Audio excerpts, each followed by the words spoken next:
point is, if you have a budget to make a film about autism, you have a budget to make the set accommodating for the person whose story you are telling and earning money off of. Hello friends, welcome or welcome back. Today I am nervous. A couple of calls to action this week. Subscribe, thank you very much. If you would like, I have to ask or else people don't do it, okay? And also, please don't support the movie that I'm about to talk about. It comes out next month, and please don't, we'll get into it. Okay, so if you have no idea what I'm talking about, there's this woman named Sia. She is a recording artist, very famous, very successful, very rich, though she doesn't need that money. She's known for a song called Cheap Thrills.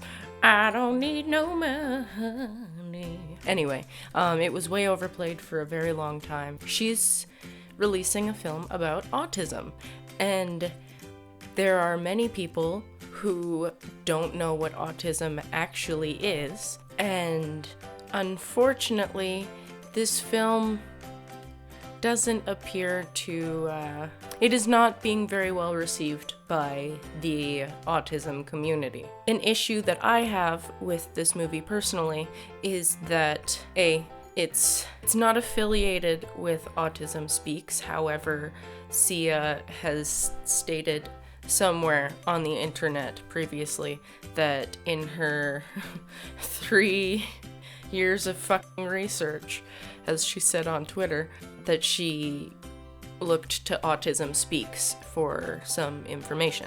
And if you are unaware, Autism Speaks, they're not autism advocates. What they advocate for is curing autism and removing it from society at large.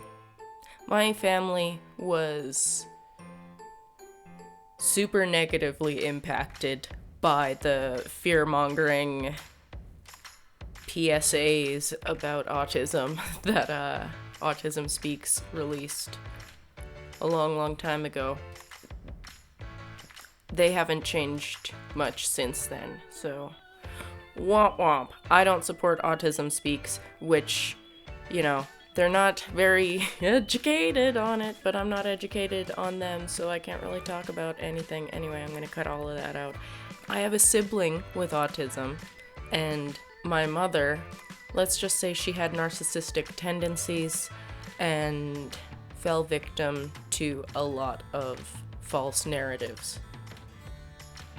So when I see autism representation, I want it to be good, I want it to be accurate, I want it to be pro the autistic person. This movie is supposedly based on a very close friend of hers whose name is Music.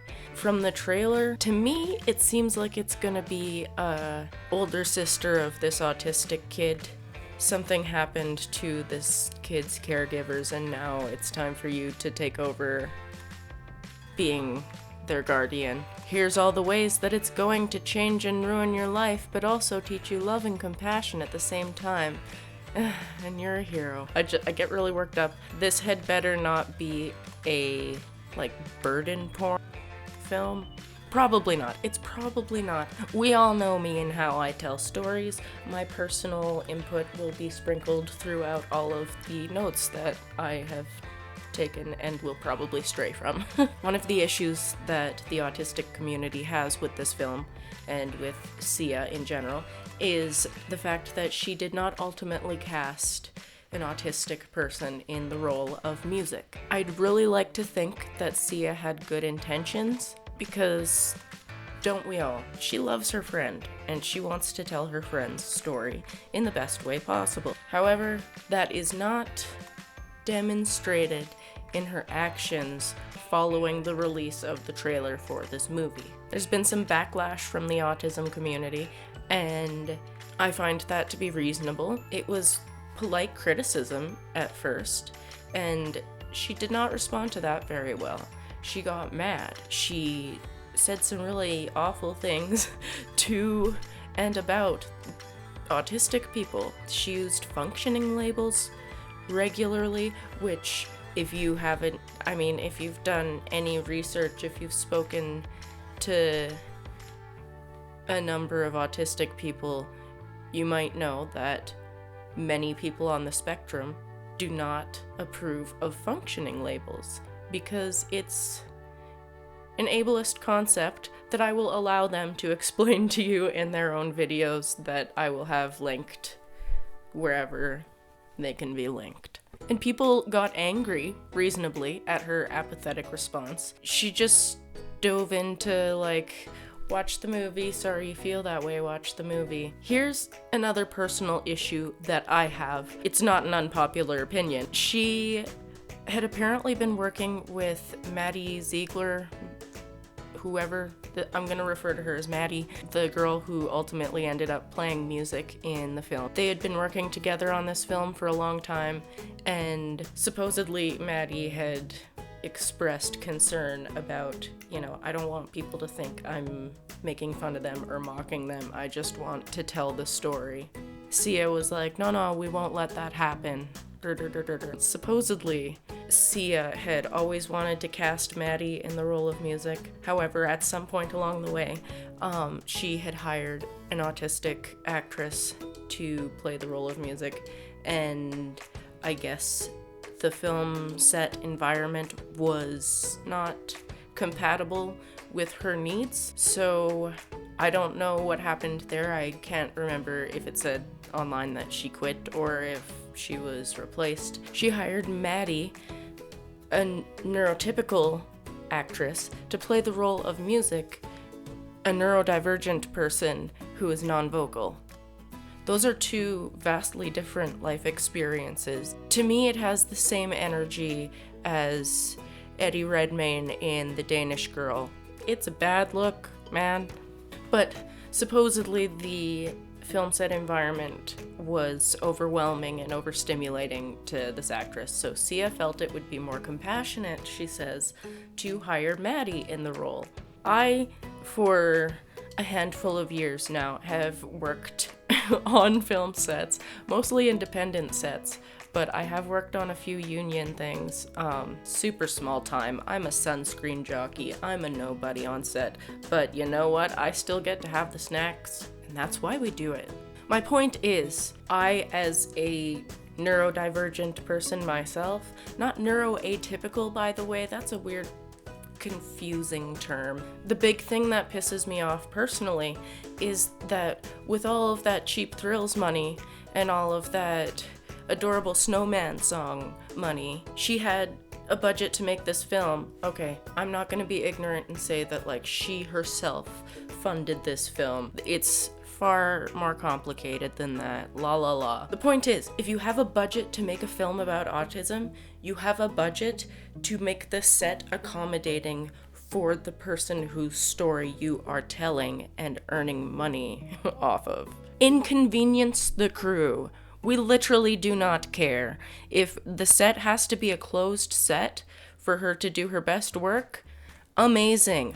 I'll be at the crafty table eating gummies, drinking my 7th cup of coffee. I just really think it was a weird and tasteless move to hire an actor that suited your needs rather than create an environment to suit your actor's needs. You say you did all these years of research. You say that music is one of your close friends. If you had done any research, you would know that every person on the spectrum is different and that diagnosis for girls is a little weird and unbalanced compared to diagnosis for boys. And I'm not in any way saying that those are the two genders. In the trailer for the movie, it's particularly cringy to watch Maddie's performance, and now I don't hold anything against her. However, it's still a neurotypical woman, I don't know how, a neurotypical person pretending to be a neurodivergent person who is non-vocal. It's cringy to watch because the shape of her mouth, she pulls her jaw back, and the way she's walking, it looks like she's on roller skates. And yes, that is how some people on the spectrum might move. That is how some people on the spectrum might hold their jaw. That is potentially somebody's story. But it's not Maddie's. And To my understanding from the videos that I've watched from the autistic community, who have actually done research and educated themselves on this, allegedly, the research in question for this role was watching videos that parents had posted of their young autistic children having meltdowns. But something that's incredibly obvious watching the trailer and observing Sia's reaction on the internet is that they didn't consult with any actual people on the spectrum. Maybe Sia consulted with music herself, but that's not enough. One person on the spectrum is one person on the spectrum. Talk to people.